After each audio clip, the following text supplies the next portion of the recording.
Wendy V, and we're here with the Social Impact Level Up Live. Today, your job is to sit back, listen, and have some fun, and maybe take a few minutes to relax, because we're going to have an amazing conversation today to turn your ideas into a legacy of social change. Hey, it's me, Wendy V, and you're here for another episode of Learn Live with the Social Impact Level Up Collective. We are going to talk about all things related to your story and just the basics of how you get to the point of being comfortable telling your story online, in a podcast, in your content, and in the things that you're creating. Now, even if you're not a content creator, this is important. As social entrepreneurs, having content that tells your story does a few things for you. One, it can help you connect to your audience on a deeper level. It can also help you get the support you need to keep going. So if you are struggling with how to get donors, how to get grants, how to get people to support you in your mission of your business or your nonprofit, that's exactly what we're going to be talking about tonight. And I have a really, really awesome guest who is one of my favorite people to talk to almost every day. Now, I know I used to have besties when I was in high school who I did my homework with. And I would shout out especially to my friend Marissa. We would talk through all of our homework together. We would do all the things we needed to do to make sure that we got a good grade in our classes. So that's exactly what tonight is going to be like. This is me talking through all of the homework from our Social Impact Level Up Collective's newest challenge. It's called Up Level Your Story. And of course, I had to make a whole workbook. You can see it here. This is my workbook on the iPad.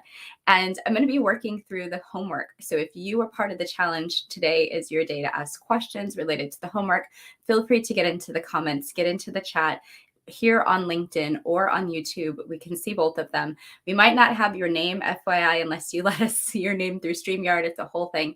But if you can, just type your name the first time and let us know you're there. So this is what the workbook looks like. We're working on week 1 of the challenge, and this is storytelling basics.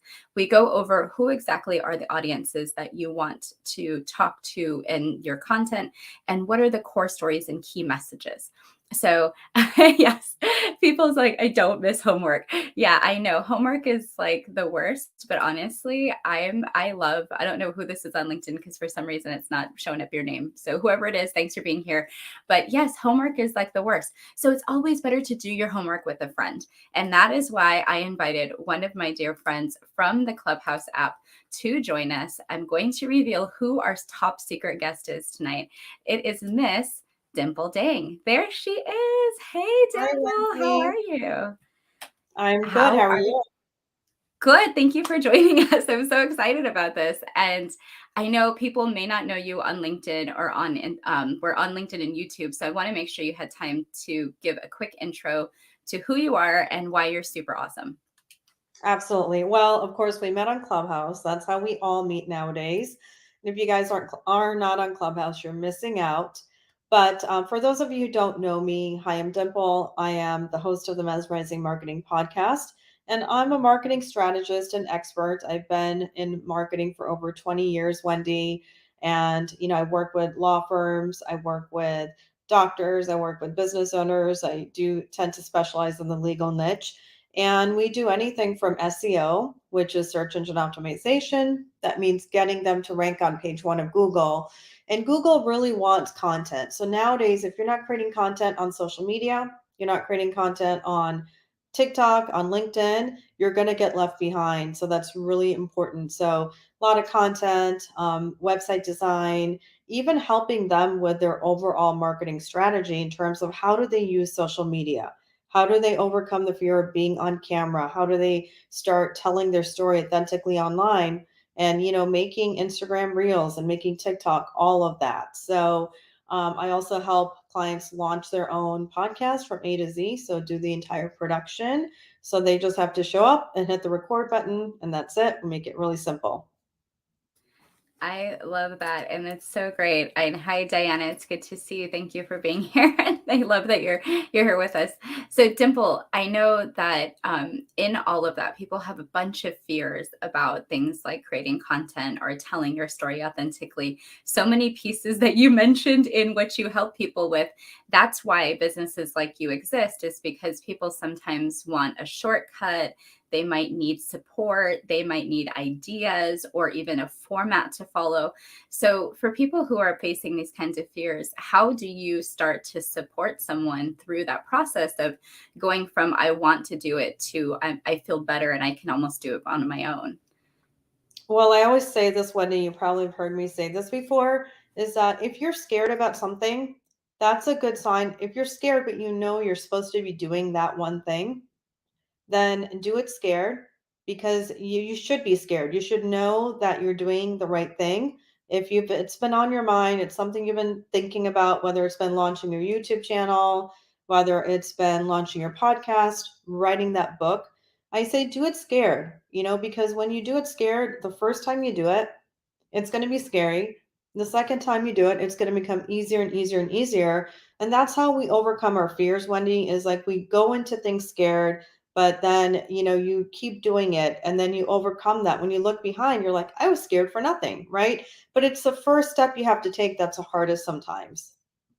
Oh, yeah. No, I agree. And I think with live streaming, it's the same thing because it's like, you're on live. So anything could happen. I mean, the camera can completely fly off. Like, your lights could turn off and you could have like a, total meltdown for some reason. Like, I think live streaming is probably one of the scariest forms of content creation for a lot of people.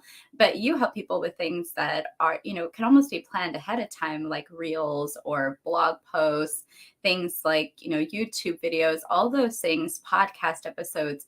You can do them and redo them, edit them, and then put them out into the world. So you almost have like a buffer that you can use in the production to, to clean your mess ups up or to fix any mistakes that happened. Can you talk a little bit more about how people can maybe be more confident because they know they have that buffer?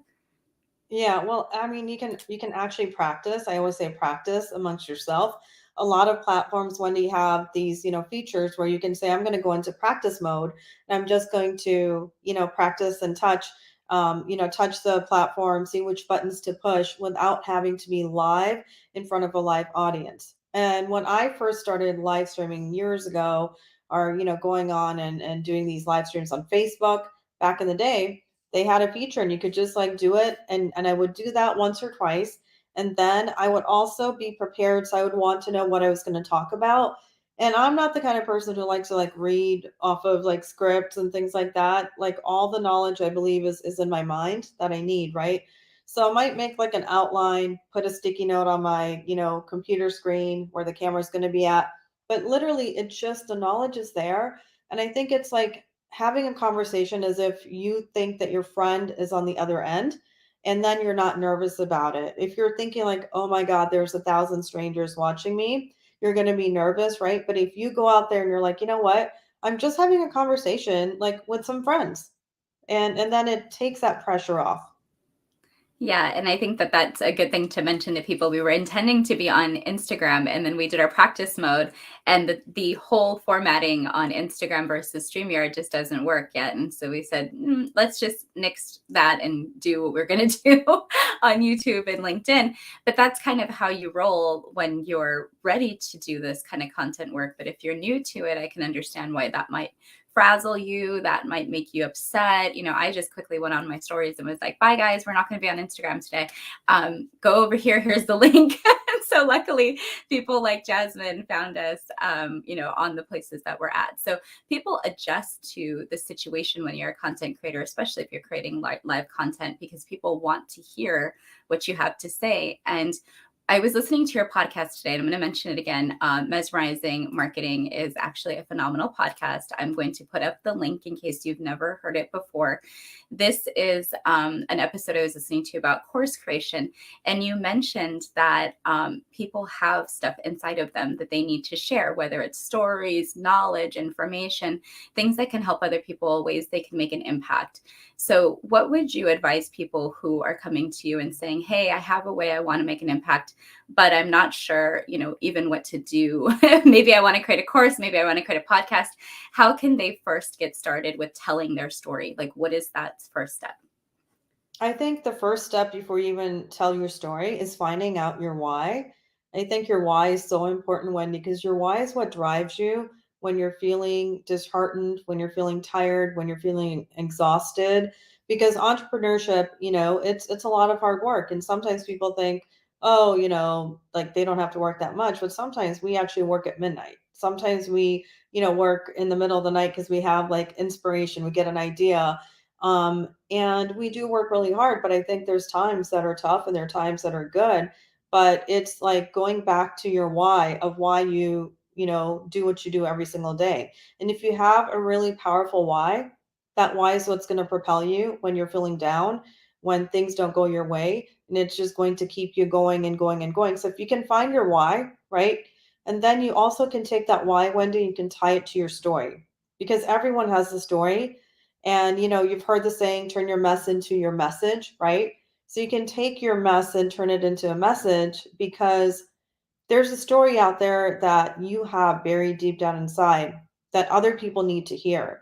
And sometimes it can be really scary to be, truly, I guess, transparent and share your story.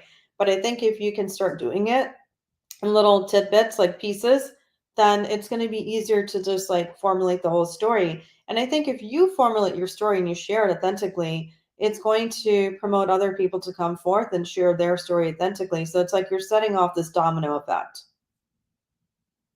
That's really cool. I love that visual because, and I see some people here like Michelle who are joining us for other episodes of these lives later on too.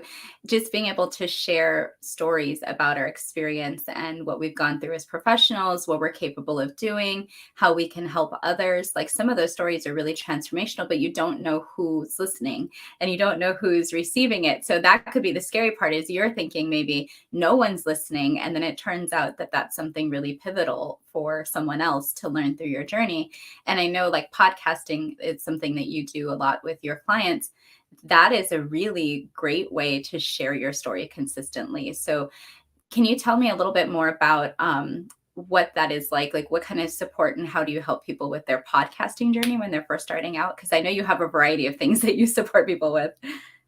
Yeah, thank you so much. Yeah, so I've been doing these launch your podcast master classes where we teach you the entire process of launching your show from A to Z, and it's a live 4 hour Zoom session with me where basically we're going through everything you need to know from A to Z on how to launch your show. And in that we talk about the why, we talk about storytelling, we talk about all of those things. And some of them are like, well, we need more of Dimple, so can you do a mentorship as well for podcasting after we're done? We finished our, masterclass, because they want the whole process of, having a really high quality show that they can monetize. And now the mentorship's pretty much over. So they're like, oh, wait, can you, keep this going? Maybe we want to learn about how to market our show. We want to learn how to now monetize it. We want to learn how to create like, marketing collateral and reels and all of these things. So I do have, that. I also work with people one on one to help them formulate their entire show or even produce their show where, literally we'll do everything. So podcast cover, podcast intro, outro, and then also helping them with coming up with the topics, right? And coaching them on how to be on camera, what kind of lighting they need, equipment, all of that. And then even organizing the interviews with their guests. So all they have to do is literally show up and push the record button, because they don't have time to do all of these things, right?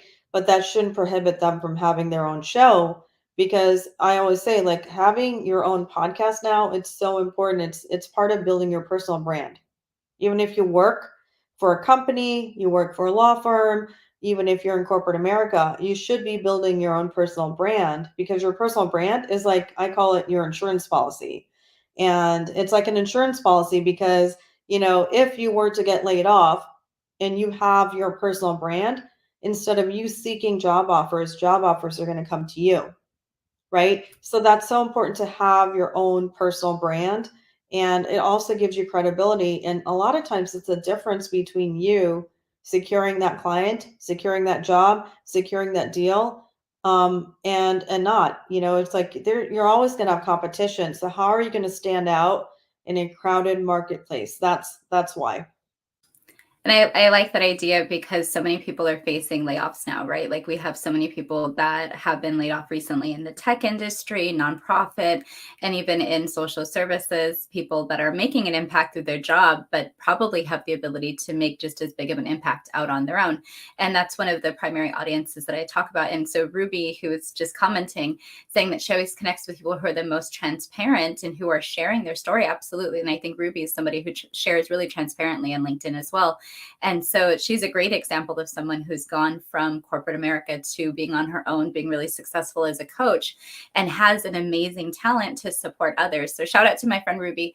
And I love what you said about the stories that we have being really powerful for other people, and that, we really probably just think of them as like challenges that have happened in our lives, or things that have happened to us that we might not be so excited about the fact that they happened to us. And there we are, probably if we shared them more transparently through vehicles like a podcast or through blogging and things like that, then people would be able to learn through our challenges. So I'm curious for you, in like your journey of starting your own podcast, starting your own business, what are a couple early challenges that you faced that maybe you weren't expecting or you didn't know about? And now that you're coaching people, you can kind of use your own story or your own personal experience to help people navigate that. Yeah, that's a great question. I call it the Wonder Woman syndrome, where you think that literally you can just do everything. And, you think it's in a 24 hours in a day, there's probably 48, and you want to do every single thing. And you don't want to give control over to anyone else. So it's really hard to grow that way because you do need to outsource things sometimes. You should get a VA, and you should, be able to leverage your time effectively to do the things that are most important. And then the things that are not that important, you should give those off to other people. Thank you, Ruby. Ruby said your personal brand is your insurance policy. I love it. You buy insurance before you need it. Exactly. Yeah, exactly. And I think that when you're building a brand, it takes time, right? Like it doesn't happen overnight, and it takes consistency to keep showing up even when you need to do it scared, or even when you're quite not quite ready, or something might be in like a beta phase and you're going to roll out the really really perfect one later. I think there's a lot of ways to navigate it. Have you had to do something like that where you're like, okay, I just need to do this and I'll fix the rest of it later? Yeah, I have. In fact, like I've wanted to have a podcast for like so many years, and then something would always get in the way, and life would get in the way. And then about a year ago, I decided I wanted to launch, my podcast, and I know how to do it. I've actually launched shows before, my own show for other clients and for people, but I literally, paid someone from Clubhouse to be locked up on Zoom for 3 days so that I could not go on Clubhouse, and this way, I was able to launch my show. And I'm a little bit of a perfectionist. So, we Capricorns, we're perfectionists. So I was like, oh my God, you're gonna make me like, put this out there. I don't even have an intro and outro. I was so like didn't want to do it, like put the first episode out there because I wanted to do it my way. But the fact is it got done. And I know that this was back in the days when Clubhouse was very like addictive. So I was like, well, I need something to pull me away from that. So I'm going to pay someone so that I will feel obligated to show up and not be on Clubhouse. And it was hard not being on Clubhouse back then. But since then, and that was like a little over a year ago, I've launched like 4 shows total. So I love podcasting, and I actually plan on launching 2 or 3 more new shows this year as well. I have the one show that I can barely keep up with. So every time I see you and your mesmerizing marketing Instagram posts, it always reminds me that I need to be promoting my own podcast. And I was listening to your episode today, and you're talking about courses, and you said something really funny. It was almost like a flippant remark where you were like, "Hey, it's not gonna market itself, guys." So you need to actually market what you're doing. Can you talk a little bit more about that? Like, are your clients reluctant to do some of the marketing pieces because they might be a little bit shy to like stand out in front of people? Well, that's a great question. And I will say, yeah, I think one thing too, going back to the whole marketing, it's not going to market itself. I think people forget that, they'll do everything else. They'll put money into, launching a book and launching a podcast and, launching an online course, all these things. But then they forget that, hey, they actually need to have a marketing strategy and marketing plan to draw traffic and promote, that podcast, to promote that book, to promote maybe their, their new YouTube channel, all of these things. So yes, it's very important to do that. And I think when, when clients are like, well, they're not, like they don't know, some of them, here's the problem too. They know that they know what they need to do, but they don't like know how to do it. And that's where I come in, is like helping them and coaching them through what they need to do, how they need to do it, and also helping them build up their confidence. Because I think a lot of them are like, oh, I don't like the way my eyes look, or I don't like the way I sound, I don't like the way this. And it's overcoming those little, self-limiting beliefs to actually go out there and do it. And even like watching certain clients be on camera, I have to coach them through it. I have to be like, hey, you can't just be looking everywhere else. I need you to look at the camera, because the audience, you need to relate to the audience, and you acting like you're occupied somewhere else, you're not relating with the audience, right? Are you, so it's like a coaching consistently of like how to get better, how to do that, but also um letting them know that, what, they can do this, and it doesn't have to be perfect in the beginning, but the key is like just to get started. Yeah, I love that, and I love the idea of like the imperfection is part of what makes it authentic in some ways, I think. And I know even in my content creation journey that there's been total flubs all over the place, but I think, as long as you are trying and you consistently get practice, you're going to get better. And even in some of the newer courses and things that I put together, the way that I've been able to use the technology to support the messaging is much better than it was when I first started out. And so, whether you're creating a course and recording that, or you're creating YouTube videos and recording that, like it's always going to take practice for you to be able to deliver your message and your stories. And so, going back to the challenge, because I know I talked to you a little bit about it, but I know you didn't have time to look at the workbook, but our homework today is supposed to be to talk about our core stories. And so, we've talked about a lot of things related to marketing, like why this is important, why making an impact is important, all of those things. But because we're girlfriends and we like literally, guys, we're friends on Instagram, and we're friends on Instagram, we're friends on Clubhouse, and we're friends like by texted, like real life friends. So we have told each other stories before, but I want to know another story maybe that I haven't heard from your journey. Like, what is a core story to you that I maybe haven't heard as a friend yet? And I'll tell you the one I'm very curious about is how you got into the niche of lawyering and law and supporting these particular type of people through their marketing. But then I also want to just like know more about you, Bestie. All right. All right. There you go, bestie. So, I wanted to be a lawyer, okay, but I didn't want to go to law school for 3 years. So I loved working, but I never loved school. Like I didn't love homework, but I loved working. Like I remember like literally when I was 16, I was working at a big corporation as part of their co-op program where I went to school half day and I worked half day. And I was working in their accounting department. They said, "Oh, well, if you want a job after college, you have a job here, you can come back and work for us." And I was like, well, thanks, but I don't really like accounting. So no, but I would have, I wanted to be a lawyer, but it's like 3 more years of school. No, I'd rather just go to college for 4 years and start working.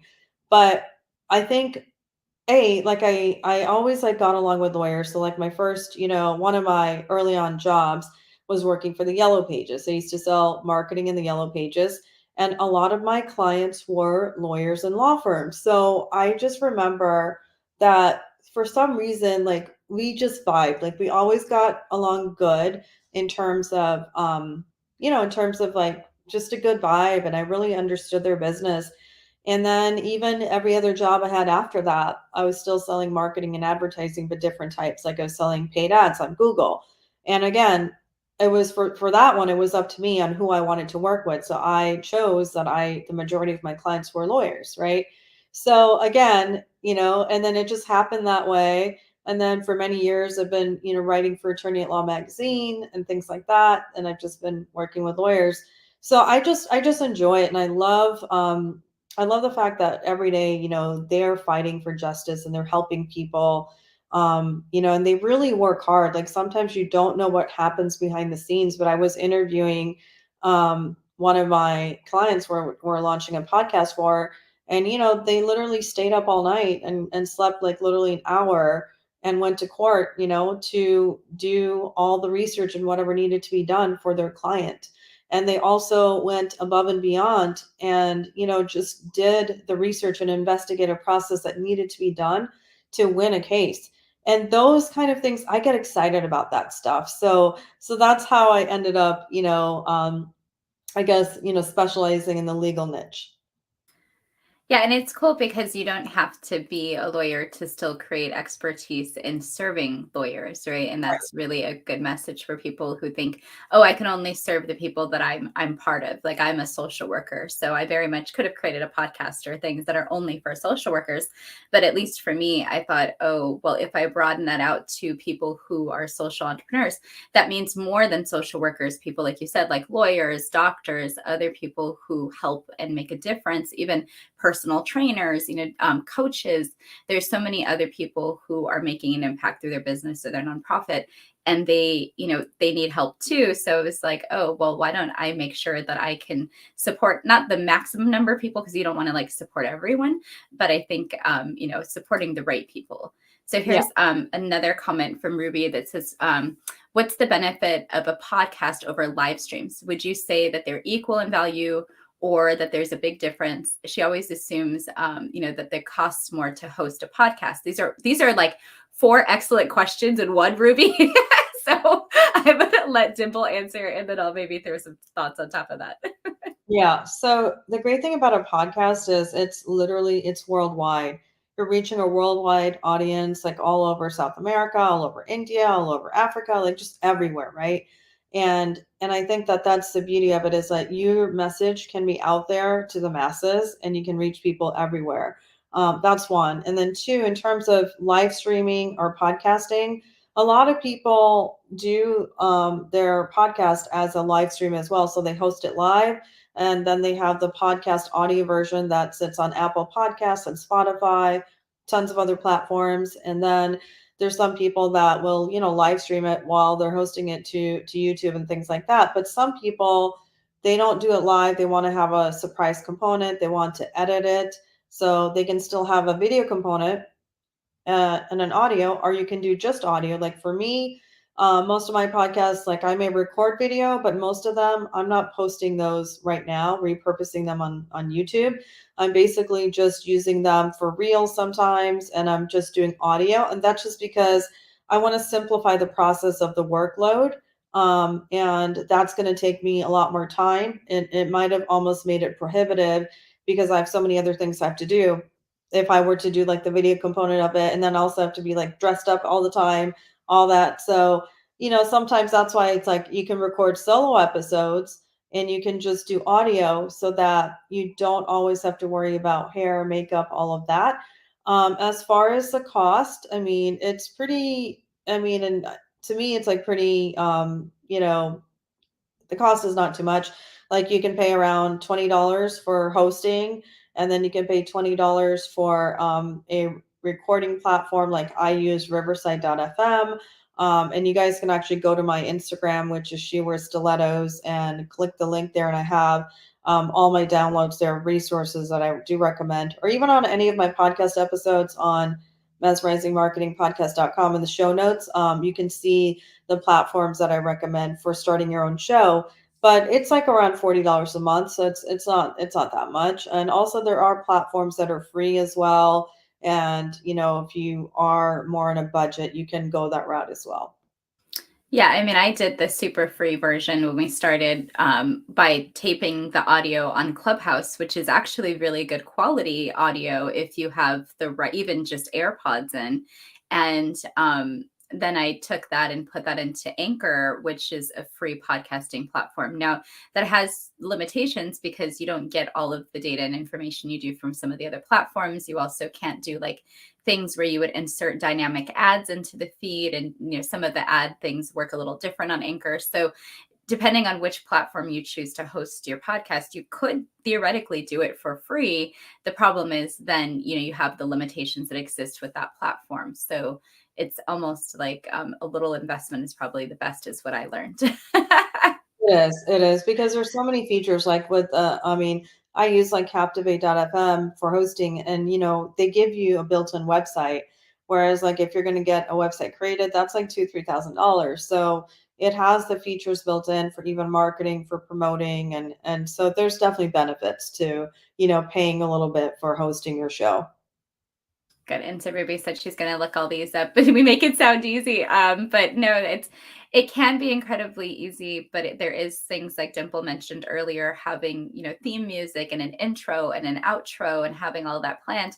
It's honestly, you think about that when you're doing a live stream as well, because with live streams now, you might see here on LinkedIn some of our friends that live stream. I mean, they get super serious with it, right? They've got overlays and music and all these things happening. I'm going to call out Gabe, for example, who has a lot going on with his live streams. And so, you have these standards, these levels of being, right? But you don't have to start at the highest standard.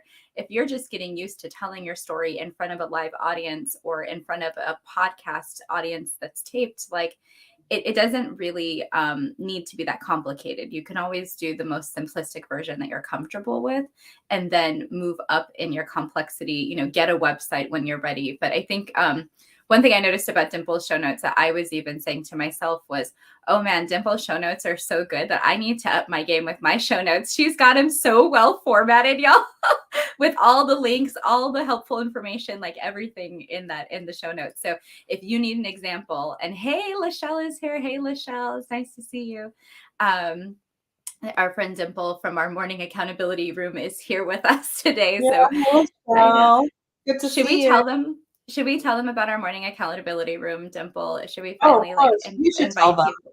We should tell them. Okay. So every morning on Clubhouse at 8 a.m. Eastern, we have a group of us who've been meeting for several years now. Dimple is one of the newer community members, but there's a small community of entrepreneurs who are really amazing, and we hold each other accountable for our goals and crushing our goals every week. So if you need accountability buddies, we're on Clubhouse. Lachelle is there regularly, America's Supermom, and Dimple has been there. We have a bunch of other really cool friends who show up every now and again, and then me and myself and Kurt, who is maybe on one of the feeds somewhere. Who knows? Kurt's usually around lurking. He might have tried to join us on Instagram, but Kurt is usually around on our lives, and he is the co-host a lot of the time. And it's actually a space that our friend Kristen had cultivated for us as a community. So all of our people, shout outs to all of them, and Kyle and Billy and everybody who joins us a lot. All of our good friends on Clubhouse. So let's talk about Clubhouse for a second, because you just kind of glossed over your presence on Clubhouse, and I don't think people who are not on Clubhouse understand that you have like almost 19,000 followers on that platform. You're like an insane one of these people I used to see in rooms and had a moderator badge, which means like, you're kind of elevated in the Clubhouse world. And I would see you in these big rooms, and I was always thinking you weren't a real person before I realized that you were totally a real person.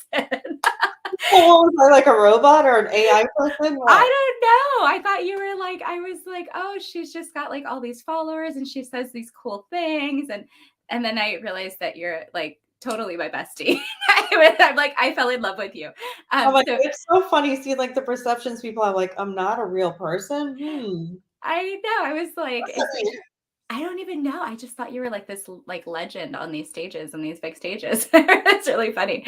So yeah, but you are like actually a very down to earth, very sincere, and very thoughtful person, and very hardworking. And these are the things that I've gotten to know about you, which is from our Clubhouse relationship, but then also from our own little side relationship. So I just wanted to say, like, I'm really grateful for having met you on Clubhouse, but do you want to tell others, what you've been doing on that platform so that they know, why they might be interested in social audio or what you could possibly do in that space? Sure. First of all, I have to say I'm so glad we met too. And I think I told you, I was like, Wendy, you're gonna be my new bestie. So I called it first, I called it first and I was like, Wendy, we should talk on the phone. And then lo and behold, here we are, doing this live. And Wendy's gonna be on my podcast too. And I'm sure he'll be in her podcast and we'll be doing more stuff together. But I mean, Clubhouse, I've been on Clubhouse for over 2 years, right? And for me, I think it has like sentimental meaning. And again, so I'm going to tell you guys the story. It goes back to the why. So when I first got an invite to Clubhouse, it was like around December 8th of 2020. we're in the pandemic, all that. And I wasn't paying too much attention because back then my attitude was like, oh, great, one more platform I have to worry about, whatever, right? I ignored it. But then back then I wasn't that much on Instagram. I was using more Facebook. And I started seeing people talk about this thing called Clubhouse on Facebook. I'm like, what is this thing? And I remember it was a really tough year because we're in the pandemic and like I lost my mom in 2020, in the summer of 2020, and so it was a really really rough year, and it was like Christmas Eve. And I remember that I was just so upset, like I cried for an hour and then I was exhausted, so I just fell asleep. And I never sleep during the daytime, but I took a nap. And I wake up and I go on Facebook and someone was talking about Clubhouse, and I went and I already had an account because someone had sponsored me that I know, because back then you needed to be invited by somebody. So I went on and I was just like, oh my God. Like it was like I was just blown away, like what I discovered, because it was exactly what I needed at that time, because it took the loneliness away and it took like the sadness away, and it really gave me a purpose to be like, okay, I have these rooms, I had this. And I remember like literally by the middle of January, I created like a club on there called, Lawyers Mastermind. And now we have over 2,000, members in there. And I used to do like weekly rooms or twice a week. And we had like this trio, we called them the Three Musketeers. It was like Robert Hanna from the UK, and then Shireen Clark from Canada, and then Sarah Oyce, and she was also from the UK. And we used to like, support each other's rooms on there. And we built up this big community of lawyers. And it was just so much fun because back then, like lawyers can go to court and stuff. So everybody was on Clubhouse, right? And and then, I think, I just supported a lot of people, a lot of rooms. And I learned through experiences too, like, don't always say yes now to everything because it can take up a lot of time. So you have to be intentional and strategic with it. But all of the followers I have, it's all because of the hours that I put into the app over these past over 2 years. And I put in hours and hours and hours supporting other people, in addition to doing rooms. So it was like a lot of work, but it was worth it. Yeah, and you are an expert moderator too. So I always like to listen to your thoughts in rooms because you do provide a lot of thoughtful commentary to people and really liven up spaces. And as people call us, the sassy two in our group. So you definitely bring the sass to the situation. And I love what you said about it being what you needed at the time. I think for a lot of us who came into Clubhouse at the same time, when you said December 8th, that's actually my birthday, which means that your Clubhouse anniversary is on my birthday, which means we were definitely supposed to be Clubhouse besties. But besides that, Absolutely. um, you also mentioned that you're an Aquarius, and my mom So is an Aquarius. Capricorn. Oh, you're Capricorn. Okay, sorry. My mom is an Aquarius. She's today. Her birthday is today, but you're a Capricorn. Okay, so Capricorn is before Aquarius, which is between my birthday being Sagittarius is Capricorn and then Aquarius. So Nice. you Love it. you were meant we were meant to be friends. But I think Absolutely. you're right with the like Clubhouse meeting that need of connecting people through social audio, being able to hear people's voices, hear people's experiences, and know that they're giving, a lot of the times, they're giving you access to information that they're not sharing on other platforms. Like they're not maybe sharing, 3 or 4 hour conversations with the same core group of people for that long. And so, when you're saying you put hours into that platform, I mean, you probably have shared a good amount of your story there as well. Can you tell us, like, when you're on Clubhouse and you're doing your thing, expanding your audience and your reach, what are some of the key messages that you've developed to give people over time so that they know who you are and what you're about? I mean, I do a lot of rooms on, podcasting. So, teaching people how to build their brand with podcasting, share their voice. And I do a lot of rooms on, marketing as well, and just talking about marketing in general, like what's the psychology behind marketing? How do you use Instagram? How do you create content for, TikTok and Instagram Reels? In fact, like Wendy, like about a year and a half ago on Clubhouse, because of Clubhouse, I had this community of lawyers, and I created this challenge called Reels for Lawyers. So we did a challenge where they were all making reels for TikTok and Instagram, and that was so much fun. And a lot of the reels, they went viral, and most of them had never created content before for social media at all. So it was so much fun, and then it made me, create some reels too back then. Um, but it was fun. But I think, I'm sorry, what's the question again? Oh yeah, what are your key messages when you're sharing about yourself? Yeah. So, the key messages, I mean, again, it goes down to, building a brand, right? Not just for your practice or for your business, but building your personal brand, because people are going to work with you if they know, like, and trust you. And I think it's really important to put yourself out there, and, be the face of your company, be the face of whatever it is that you are promoting.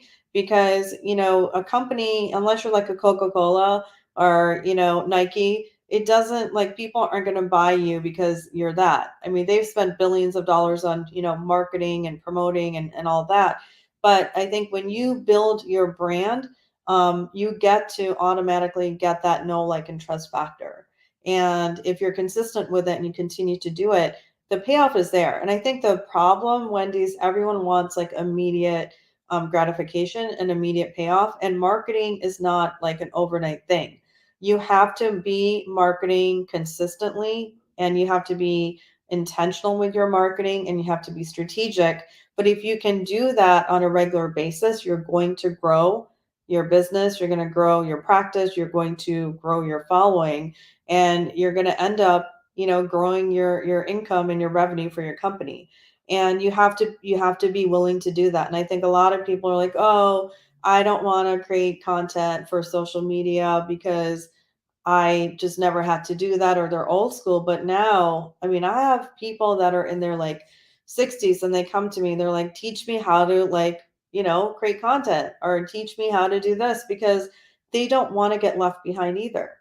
So I think it's about being proactive, and going out there. But on the messages, I mean, I share on there. We've talked about all kinds of things in the lawyers group. We've talked about, like, narcissistic people. We've talked about overcoming self-limiting beliefs, and all that. Like, the mindset part of it is huge too. So we've talked a lot about mindset. Oh man, mindset is something I talk a lot about on these lives as well, because social entrepreneurs who want to step out on their own, sometimes they don't have the right mindset to do that because they're so used to working on somebody else's mission, or for someone else who is telling them how to make change, how to do the work that they want to do. So being able to switch your mindset and say, no, I am the boss and I am stepping out and I am doing this, it partially means you're going to have to use your story and your key messages in creating content that is yours, and it's not because your employer told you go write this blog post or go say this on the video. And I've been on that side of it too. When I was in the government, I was one of the representatives who they would tap to do interviews with the media, or to do very quick turnarounds on public related documents, things that needed to be consumed by the public. But it had to be written in their way, or it had to be written with their key messages, or there was always some parameters on the creativity. Now, when I'm creating my own content and marketing for my own business, I'm the creative. I'm also the production director. I'm also the, like, everything. I'm the editor sometimes. Sometimes I'm the sound man. Like, I'm everything. So how do you help people navigate that if they're not really ready to be all of that? You mentioned earlier, getting help. And I just wanted to go back to that point that you said, hey, you don't have to do everything. If you're not good at it, go get help. How do you help your clients navigate the decisions of what they should get help with or what they should do on their own? I think the thing that they should focus on the most is, running their business, doing what they're good at doing. So if you're a lawyer, then go help your clients and go be a lawyer. Don't try to, do everything, and some people, I mean, do some of their own marketing, and that's great. But don't try to do all of it, because you're not going to have the time for everything. And at some point, you're going to get busy, it's going to drop off, and nothing's going to get done. So while you're busy, you need to have something in place where someone's handling your marketing for you, where you can get that done, because that's important. Like, if I have a client and I know that they're going to get busy with a case, so what we're doing is we're getting enough content from them on the front end, where I'm saying, you know what, before we even launch your podcast, I want to have at least like 8 episodes recorded. We'll probably go live with 4, then we have another 4 in the bag. So this way, even if you were busy for 3 weeks straight, we're not like freaking out that we don't have an episode to put out. So it's about really planning your calendar out in terms of, content, what you're going to be promoting when, but also not trying to do everything yourself, because when you're going to try to do everything yourself, you're just going to literally go crazy. And also you're going to prevent yourself from really leveling up and growing, because you should be spending your time on the most important things that generate revenue, and then the things that are not, like if your hourly rate is like $500 and you're doing the work of $100 per hour, task, you should be outsourcing that to someone else, because your time is worth more than $100, right? So you have to see if what's your hourly, like, billable rate if you're a lawyer, or what's your rate if you are, a business owner. If your time is more valuable, then you should free up your time to focus on high level and more important things, and then let everyone else handle the little day-to-day things that you don't need to be involved in. Yeah, and I think definitely when you're on the startup front, you're like, I can't wait till I can get to the point of offloading all these things onto other people so that I can go and do my client work, because that's where you get to pay the bills. I Right. wanted to go back to mindset, because Ruby just put something into the chat that mindset is everything, and your thoughts lead to your emotions, and then that leads to the actions. And you getting mindset is critical.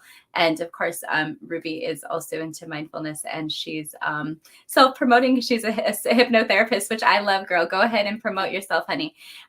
We all need to be here marketing ourselves, and I think people in my community know that.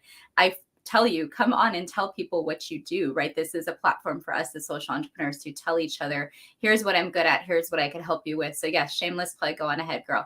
And that's what we're talking about today with Miss Dimple Dang, one of my friends who I asked to come on and give herself some shameless plugs on my podcast and on my on well, we're going to do the podcast, but this is on the live. And I think I wanted to ask you one more question, Dimple, because of course, since we're talking about our core stories and our key messages tonight, as you're getting ready to create your next year of content, when you're thinking forward, we've talked a lot about, some of the tools that you use, some of the ideas that you have for podcasts. What's your number one piece of advice that you would give yourself for creating content for this next year? Maybe some people can learn from what you're doing to keep yourself going as a marketing machine. My number one advice would be to put it on your calendar, like you would put a client meeting on your calendar, and you would never cancel that. Make that commitment to yourself and don't cancel that meeting with yourself to create content. I think that's really key, because even for me, time can get away and I'm like, oh my God, I was supposed to, I wanted to make go live, or wanted to make an Instagram reels, and I wanted to film content. But if it's not on my calendar, something else will always come up, or I'll get distracted by Clubhouse room. Oopsie, and all those things. But it's like we have to put it on our calendar so then you can see it, because there's something about writing it down in your calendar. It's like it's there and it's a commitment, and you're not allowed to cancel it, Wendy. So like you have to be there and show up for yourself. And that's what I used to do when I was making a lot of content and reels and stuff. But I actually want to so like, I want to launch a couple of new shows this year for myself. So one of the shows that I want to launch, I actually do want to have a video component to that, because that's more like it's about talking about life, and like, how to improve your life, and how to, talking about things that happen, like, friendships that go wrong, and things like having, bosses that bully you, and just, life situations that happen that people need to navigate through, because I want to have a video component for that. And the main reason is I want to take that and repurpose it for Instagram Reels and for TikTok and for YouTube Shorts, because short form video is blowing up right now. And YouTube is also favoring, YouTube Shorts big time for 2023.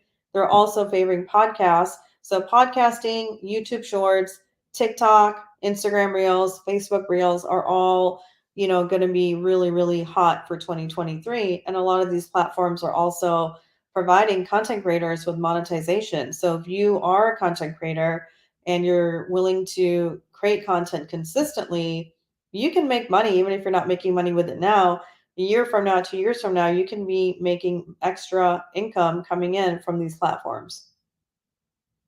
Yeah, absolutely. And we have one more comment from Sarah Rodriguez, who says, "Good job with the negative wisdom of putting it on your calendar." Yes, absolutely. Time blocking saved my life, y'all. So if you don't time blocking and putting content creation in your time blocks is really important. And here's another tip. If you are going to be, for some reason, doing your hair and makeup, make more than one type of content that day. So you better believe I'm going to tape a reel before I take this makeup and this dress off, right? So you're all going to see me in this in Instagram and in a video too, because I'm already dolled up. I'm already done. So if putting yourself out there without makeup or without your hair done or without the right clothing is something that you struggle with and it keeps you from making content, well, double up. Like if you already have that stuff done, go ahead and make yourself some more content that day because you've already gotten yourself ready. And this is more for the women. Obviously, men, I mean, you might wake up out of bed and your hair just maybe needs a little fluffing and you're good to go. But for some of us who really Wendy, secret, men wear makeup too. they well yes, and you should not be ashamed to wear makeup if you're a man. Let me be real clear. But if you are a woman, you're like, oh, I really got to put the right outfit on, or I need to have the right this, or I need to have the right that, and that can stop you from creating content. So shout out to all my lady friends. Make some content without your makeup too if you want, and get used to it, because I know I do. I create walking content is what I call it, where I am walking and I have zero makeup on, and you guys should be prepared for the fact that it's going to continue to happen. So you're going to see me with makeup and without makeup all the time. It's just me being authentically myself. Um, so I'm going to give you space for like a couple of seconds to plug anything you want to plug, to tell people, where they can find you, what they should connect to you about or for, and how you can support anyone who might be listening, particularly people in my audience who are lawyers and who might be struggling with the ability to market themselves. But I know you also help with doctors and other small businesses. So just give us a little plug for what you do, and then we'll start closing up the conversation. So yeah, any last thoughts, feel free. Yeah, thank you so much, Wendy. And this has been great. I really appreciate you asking me to be on here, and it's been so much fun, and I really enjoyed it. And as far as like the best place to reach me, I would say would be, on Instagram. My handle is She Wears Stilettos, so you can go there and follow me there. I also have a separate page for mesmerizing marketing, but I would definitely say go to Apple Podcasts and Spotify and go subscribe to my podcast, which is called Mesmerizing Marketing. Again, Mesmerizing Marketing. And also the website for the podcast is mesmerizingmarketingpodcast.com.